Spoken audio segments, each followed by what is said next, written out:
Palworld is fascinating. To say Pokemon with guns is insane would be an understatement right now. For starters, it's easily the most meme-worthy game since Starfield. Palworld has also sold well over 4 million copies despite being on Game Pass. It is also one of the highest peak player counts on Steam of well over 1 million players, higher than other notable games like Elden Ring.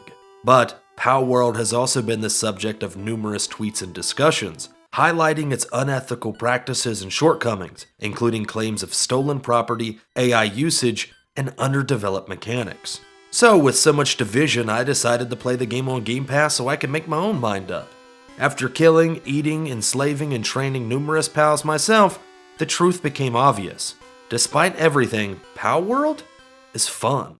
The game is loud, audacious, and meme-worthy in all the best ways.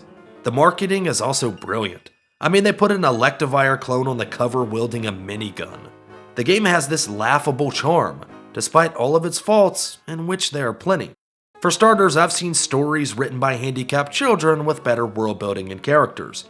The music was also either non-existent or copied. The game also suffered from the typical early access jank, and the environment and maps look like an ad for reusable Unreal Engine assets. So you might be asking, why then do people love it? Well, for starters, fans have been asking for a game like this for over a decade. This game serves as a massive indictment of Game Freak. I can still remember fans begging for an open world Pokemon game when Skyrim was in its prime, way before the endless ports. While Game Freak seems content making spin-offs, remakes, and more children-focused games, the number of dissatisfied fans has seemingly grown year after year. There was this massive market for Palworld, fueled by the discontent of Game Freak and by the love of the monster tamer genre. Millions of fans have wanted this game for years, and when it finally hit the market, they showed up. And you can't really blame the fans for wanting something more from Pokemon-like games. From generic mechanics to horrid graphics, Pokemon seems more focused on growing its brand than it does innovating gameplay. People joke that Game Freak has made the same game since the Game Boy Advance, and it's kinda true. While some things have of course changed, Game Freak has also been noticeably stubborn on certain features, hence why the best Pokemon mechanic of the past 10 years was made by fans.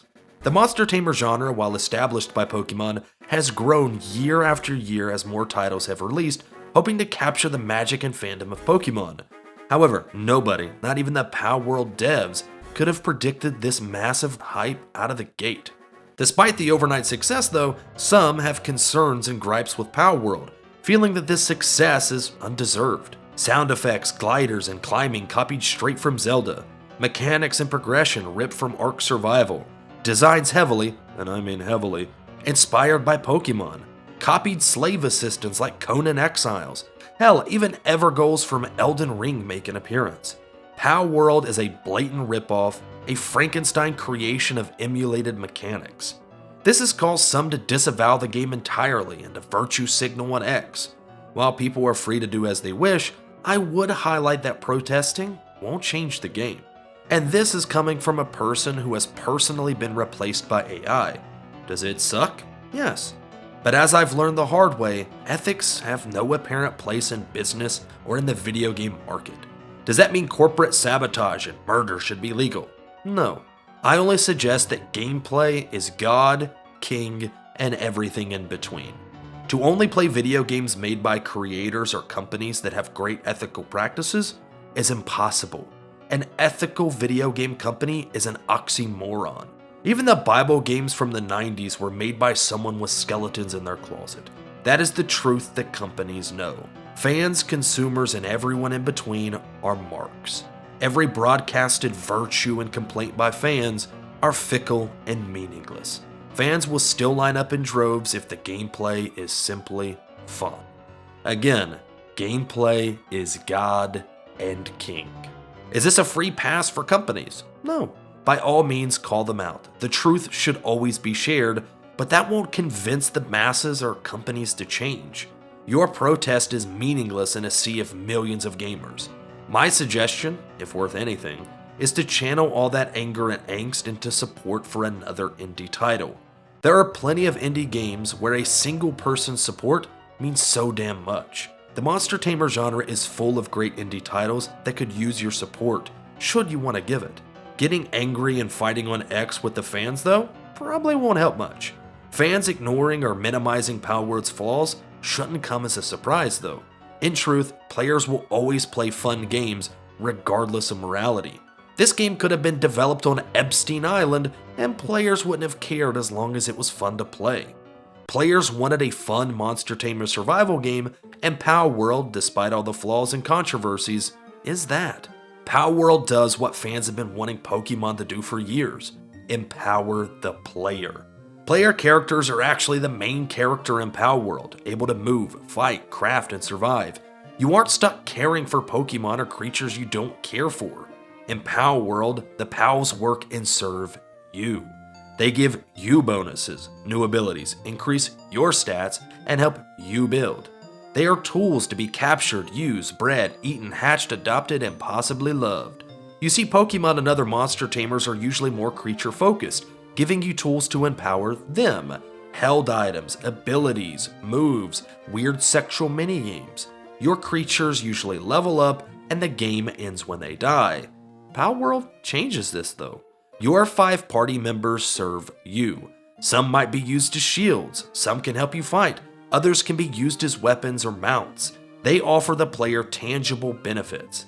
However, they can also be empowered as well. They can be upgraded along with the player, offering satisfactory progression as you and your pals grow together.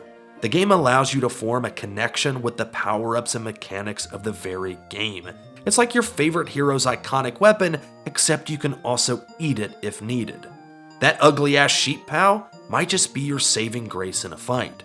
This gives every pal a greater sense of importance, and each player can create varied teams to fit their own personal playstyles. Gifting the player an open world also allows so much freedom and engagement. Despite the game's terrible graphics, they still look better than Pokémon as well. Gone are the tedious routes, forced battles, and generic melodrama. Palworld doesn't care what you do or where you go. You want to go to the beach and murder everything? Have fun. The game lets you fail, fight overpowered pals, hunt what you want, and do things as you wish. You have freedom, something missing from most games of the genre. Then add in satisfactory tasks and building. Players have always enjoyed mixing sticks and stones to build something sexual. It's human nature, as is enslaving workforces. The game somehow makes enslavement and factory farming seem fun, despite the clear unethical nature of it. It's like playing hide and seek in a sweatshop. Again, logic, morals, and ethics have no place in Palworld. You aren't supposed to think about the creatures you capture, maim, consume, or abuse. Overall, despite being heavily flawed, it's easy to see the game's appeal and why fans are so quick to defend it and overlook these flaws and its controversies. For years, I've said that gameplay trumps everything, and Palworld only further highlights this. This game has poor mechanics, poor world building, poor story, and questionable practices, yet is also a record-setting game with massive sales and an ever-growing fanbase. Does the masterful marketing help? Sure, but so does the insane gameplay and current streaming gameplay landscape. Having a game that invites memes is a great way to trend, even for the craziest reasons. This game was made for streamers and interaction. Palworld is the perfect storm of modern gaming. It capitalized on a market, it fed into players' desires, it became meme and streamer worthy, and it convinced players to overlook its glaring sins. It is nothing short of remarkable. Despite this though, most, including myself, were skeptical that a Pokemon survival game could actually work to this degree. That satisfying millions of needy fans was actually possible. Who knew that the secret was heavily emulating Ark Survival? No joke, millions of players have wanted or dreamed of this game for years. From stoners to furries, everyone would say that Pokemon needed to be open world and feature some kind of survival mechanics. Yet most, including myself, thought it would never happen. There was no way a great game could be made despite the market's demand. Well, they and I were wrong. The fans were actually right. A monster tamer survival game does work, and it does trump Pokemon in multiple ways. As crazy as it sounds, this might well be the future of monster tamer games. Upcoming games will now try to recreate this success. So get ready for more monster tamers that allow you to fight, consume, and abuse your creatures.